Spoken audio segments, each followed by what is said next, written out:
নাম সাইনবোর্ড ভেঙে ফেলছে, আমার ক্যাশের বেচা বিক্রি টাকা লুটে নিয়ে গেছে।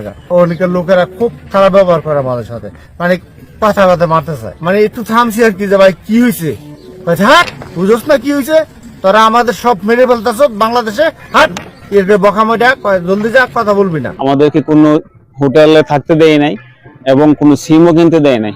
ওদের ব্যবহার যে পরিমাণ উগ্রতা, এক দুই শুরু। ঠিক এরকম একটা দুইটা না, আজকে সারাদিনে শত শত অভিযোগ ভারতের বিরুদ্ধে।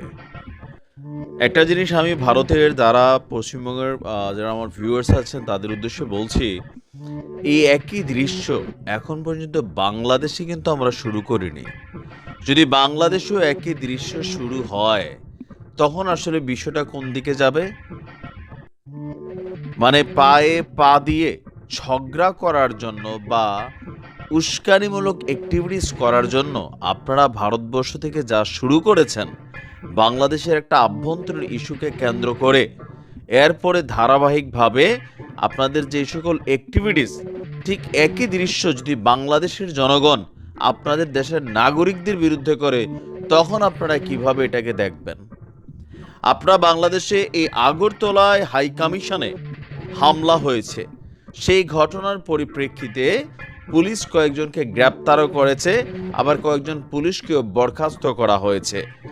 আজকে সারাদিন যাবৎ আগরতলাতে বাংলাদেশের বিভিন্ন মানুষ ব্যবসা বাণিজ্য এবং বিভিন্ন কর্মকাণ্ডের জন্য কিন্তু প্রতিনিয়ত যাতায়াত করে সরকারি পারমিশন নিয়ে। তো সেই দেশে যাওয়ার পর একজন রাস্তার রিক্সাওয়ালা থেকে শুরু করে অটো ড্রাইভার, আম জনতা, যারা উগ্র মেন্টালিটির মানুষ, প্রত্যেকেই এই বাংলাদেশিদের সাথে আপনারা সেখানে খারাপ ব্যবহার করছেন।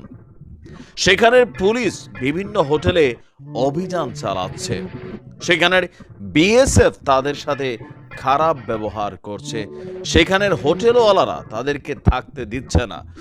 আমরা বাংলাদেশের ভাইদের উদ্দেশ্যে বলবো, ভিডিওটা শেয়ার করবেন আর এই মুহূর্তে ভারত যাতায়াত থেকে বিরত থাকুন, কারণ একটা ঘটনা তো লাইগা গেছে। এটা ওই যে ঢাকা শহরে বৈশা বিক্ষোভ ডাক দিয়া ঢাকা শহরে রাজপথ না কাঁপাইয়া, আমার মনে হয় যে একটু সীমান্তে টিমান্তে তোমরা যাও, হাসনাত সার্জিসরা যারা চাইছো যে এরকম একটা ঘটনা ঘটুক, আমার কাছে এরকম মনে হচ্ছে এখন। কারণ এই ঘটনাগুলোর দায়ভারটা কে নিবে? যেমন যেই ভাইয়ের কথা শুনলেন, 40 বছর তিনি ভারতে ব্যবসা করেন, মানে ভারতের সাথে ব্যবসা করেন, তো তার তো ভাই ভারত যাইতে হবে। আরও যারা সেখানে চিকিৎসার জন্য গেছেন তাদের সাথে কি দুর্ব্যবহার হয়েছে, আরও বিভিন্ন কারণে আমরা ভারত কিন্তু যাচ্ছি। আর ভারতের জনগণের উদ্দেশ্যে আমরা একটা বার্তা দিচ্ছি, যদি আপনারা এই খেলা খেলতে থাকেন তাহলে বাংলাদেশের জনগণ কিন্তু একই খেলা খেলবে, তবে খেলাটা আপনাদের থেকে দেখে তারপর আমরা হয়তোবা খেলা শুরু করে দিব। কারণ বাংলাদেশের সবাই কিন্তু আমাদের মতন বুঝ জ্ঞান নিয়ে চলে না। আমাদের দেশের আভ্যন্তরীণ বিষয় চিন্ময় কৃষ্ণদাসকে কি ফাঁসি দিবে নাকি তারা যাবজ্জীবন দিবে, এটা বাংলাদেশের সরকার দেখবে। আপনারা কি ভারত থেকে জোরপূর্বক এসে এখানে এই ধরনের পান্ডামি করবেন যেটা সহ্য করার মতন? মানে এগুলো কোন ধরনের? আপনার যে উগ্র মেন্টালিটির, সেখানের অধিকাংশ মানুষের মধ্যে আজকাল আমরা যেটা দেখছি, গেল 5 তারিখের পর থেকে বা গেল লাস্ট 1 সপ্তাহ যাবৎ এই ধরনের ঘটনা কোনোভাবেই কাম্য না। বাংলাদেশে অবস্থানরত একজন ভারতীয় নাগরিককে এখন পর্যন্ত একটা গালি দেওয়া হয় নাই। বাংলাদেশে অবস্থানরত ভারতীয় কোনো ব্যবসার প্রতিষ্ঠান বা দূতাবাসে একটা মানুষ যাওয়ার সাহস করে নাই। আমাদের সরকার এগুলা প্রোটেকশন দিয়েছে। আমার মনে হয় যে সরকারের উচিত এই বিষয়গুলো দেখা। ওই এসি রুমে বৈশা বৈশা শুধুমাত্র কূটনৈতিক কথাবার্তার মাধ্যমে এগুলো কিন্তু হবে না।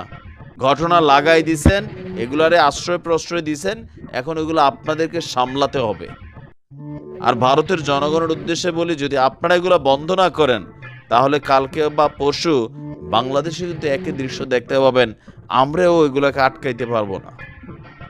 যদি মনে করেন যে না ওকে ফাইন খেলবো, খেলেন, ভালো থাকুন।